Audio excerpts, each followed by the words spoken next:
Bon, j'espère que vous n'êtes pas allé trop loin dans la simplification, parce que si les yeux, par exemple, ce sont juste deux droites, l'une à côté de l'autre, vous êtes allé trop loin, et ça risque d'être ennuyeux pour la suite. Il me faudrait quand même une version où les formes restent avec à peu près leur dimension qu'elles avaient.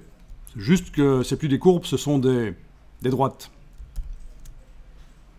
Donc je vous rappelle qu'en fait c'est une broche calligraphique qui est mise là-dessus. Si je vais dans le menu Fenêtre Forme, c'est une broche calligraphique aplatie qui est mise là-dessus. Je le vois quand je double-clique et que je sélectionne un ou l'autre de ces traits. C'est cette broche-là, donc une broche elliptique penchée. Voilà. Et chaque trait n'a pas nécessairement, et là je vais aller dans le menu Fenêtre, Contour, chaque trait n'a pas nécessairement la même épaisseur. Donc celui-ci par exemple c'est 1 point.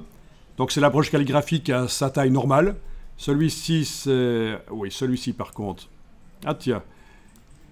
Il y en a certainement certains qui sont plus épais, je le sais. Ok, ça c'est un groupe, l'oreille là, donc je suis obligé d'utiliser la flèche blanche plus derrière la flèche blanche pour avoir accès à chaque... Ah bah tiens, je pensais qu'ils avaient à certains endroits des épaisseurs différentes. Ah si, celui-là, voilà.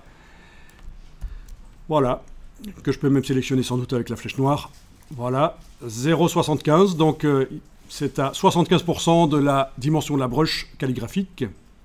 Donc en fait, la palette contour sert à multiplier ces coefficients multiplicateurs ou diviseurs de la broche, de l'épaisseur de la broche.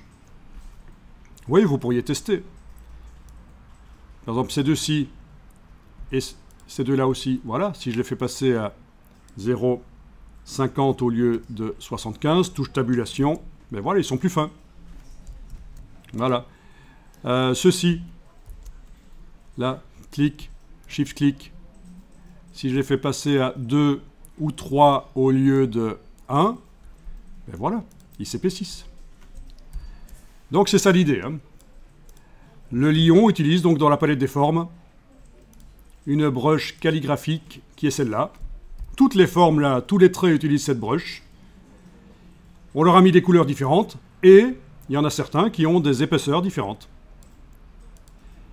Et si vous faites un commande Y sur le Mac, CTRL Y sur le PC, vous voyez l'illustration sans les brushes.